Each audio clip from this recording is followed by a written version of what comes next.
Times Square for today's episode of 5 Facts.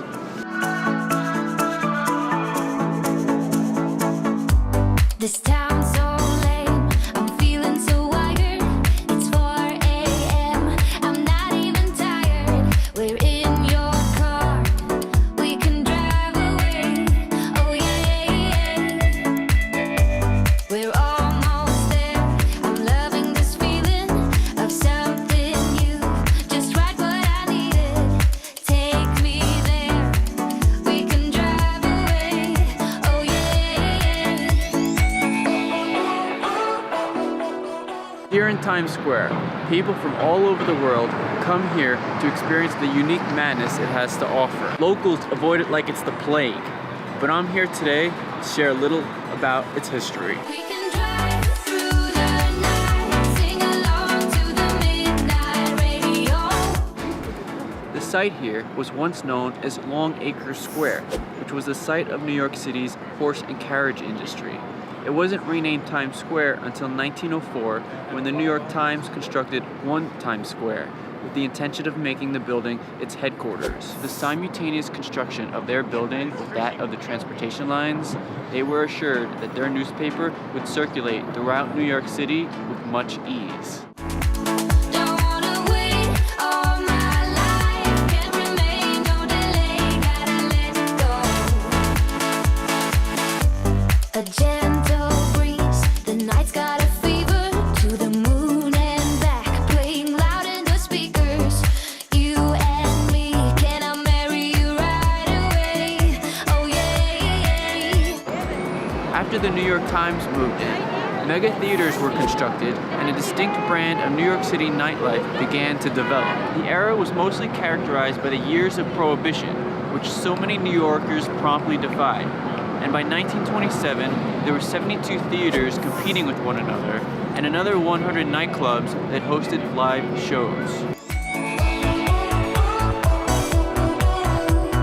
Listen to the midnight radio.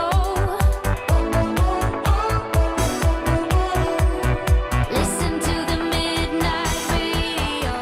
We can drive. By 1937, burlesque clubs were starting to pop up in Times Square. And as World War II began to approach, the sex industry began to dominate, as soldiers were looking to have a good time before preparing for war. The area continued to remain seedy throughout the 70s and the 80s, with a number of X-rated shops and prostitutes and drug dealers commonly about. We can drive through the night, sing along to the midnight radio. Don't wanna wait all my life, can't remain, no delay, gotta let go. We can drive through the night, sing along to the midnight radio.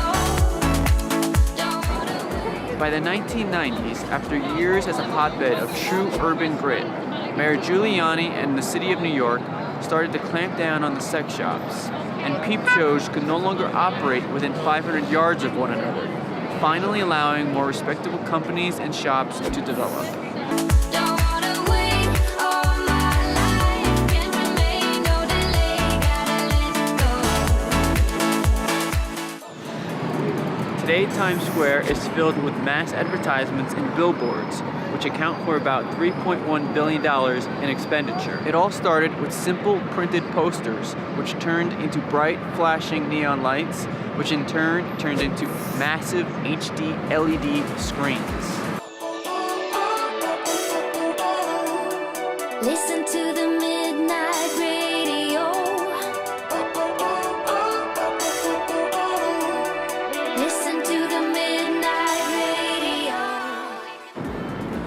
People from all around the world watch and celebrate as they bring in the new year here in Times Square. But this idea of dropping a ball to celebrate the new year all began as a marketing plan by the New York Times. It all started in 1904 with a few fireworks, but by 1907, they were replaced by the iconic Waterford crystal ball. Today, the ball is much larger, an energy-efficient LED, but it has helped Times Square become the official site in which to celebrate the new year.